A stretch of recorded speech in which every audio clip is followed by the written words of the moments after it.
job. I was already doing maintenance in another building in Brooklyn, and one of the tenants there mentioned to me about a job at the Flatiron building, which, don't kill me, I had never heard of. But once I showed up here with the old super, within just a couple of weeks, he says, I think we're going to keep you. I get to maintain one of the most famous buildings in the world. And now that I'm here so long, I'm kind of used, I feel acclimated to it, but when I first seen it, I go, wow, like, what is this triangle building I'm getting into? I wasn't even sure what I was getting into, to be honest. But I met the crew, met the people. I kind of like the whole system with the building, people, the elevators and running elevators, and, who gets to do that? It was impressive. Not overwhelming, but impressive. Typical day starts very early. I get up 4 in the morning. I'm in by 6 in the morning. And depending on temperature and what season it is, that kind of dictates what it is I'm doing that day. Heating in a big old building like this is a lot of work, and we have 750 radiators. It's just a lot of work. There's a lot of maintenance, a lot of running around with tools. We have a great company here called Macmillan Publishing, and they have a lot of people stop by for interviews and trying to push their books, and we get to meet a lot of famous people in the building. That's kind of a plus. I've had a lot of surprises also. One day I'm just standing there, and Oscar De La Hoya is tapping me on the shoulder. Can I get through? Other times I'm a big wrestling fan. I got to meet Hulk Hogan. I almost hung onto his leg for a little while there, but just a lot of fun. Yeah, a lot of entertainment. I also have a lot of Flatiron stuff that I have on, just stuff that I've collected through the years. I actually found a real Flatiron in the hills of Pennsylvania. I was camping and went to somebody's campsite, and I was talking to them, and I mentioned the Flatiron. They go, "Oh, we have one," and they actually gave it to me. Like, this here is a part of the original terracotta. So super is something that's really common in New York City, and I lived there for 10 years. In the building that I lived in that building for 8 years, apartment complex. And the entire time that I lived there, of course we had multiple problems. The heater would go out, sometimes there's a leak. And every time you could just easily call somebody to come and fix it, because there was a superintendent on site that was managing that building. Here in Africa is a little bit of a different story. They still have some superintendents here in specific buildings, especially one of those like commercial buildings in downtown areas and stuff. But when it comes to, property owners, I'm talking about a property owner that I know. I know a property owner here that owns 2 buildings. In those 2 apartment complexes, they have 8 units total. And there are many more of those kind of families that own property like that. They rent it out to different people. Those people are losing money left, right, and center. They're losing so much money because they don't have somebody like him, like a super that is professional. You saw how this guy is. He's very proud of his job. And let me tell you, what's amazing about New York City and living there for as long as I did is that you come across people from all over the world that are the best of the best from where they came from. So in order for you to come to the United States 25 years ago, or 20 years ago, or even 30 years ago, you had to be like next level, because it was really difficult back in the day, to even come to the United States. And then something happened about 15 years ago where it became easy. Now they try to make it difficult again. So it's a cycle. But I think right now it's kind of too late, because all the good people, they've already left. And all the competent people have already left. Like this guy Sonny over here, I'm sure he's retired. He's just like, I've had it. The jobs are not paying well enough. Inflation is sky high. Cost of living is crazy. Society is in decline. It's very lonely. But back in the day, it wasn't like that. It was a vibrant city, a vibrant place to be. Many of you immigrants out there that are watching this in the US, UK, Europe, you've done these types of jobs, or you're already doing some of these jobs. Maybe you're managing a property, you're managing a building, and you're just like, things are not adding up anymore.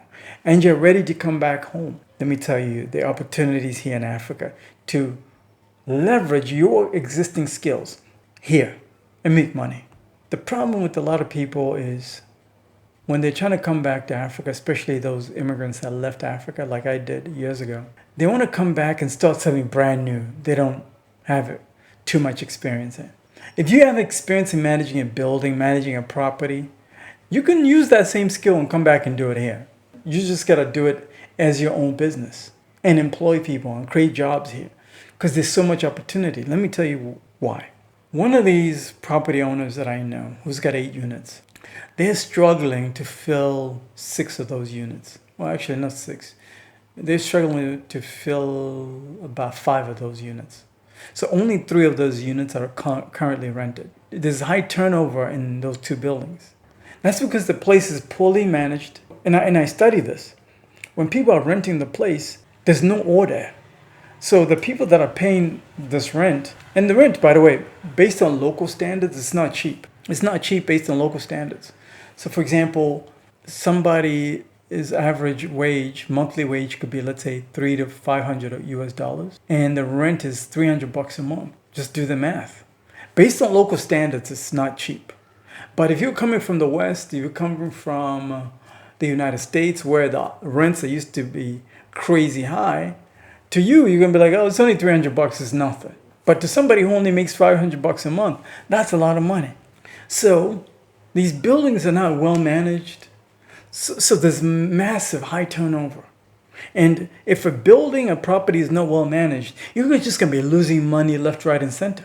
You're gonna be losing money when there's a leak. So what if, let's say, there's a bunch of leaks in the apartments that are not occupied yet? You, as the building owner, you're going to have to foot that bill. Maybe a light was left on in one of the apartments. You're going to have to foot that bill as the property owner. You see, like, how things start to add up? This is why, like, when a lot of people come here, they want to dump their money into real estate and property for renting out. To me, I think property management is a better deal. It's a better investment, in my opinion, especially if you have experience in it. If you don't have experience in it, that's fine. You can hire people that have very good experience in managing buildings. Then you just create the process for them.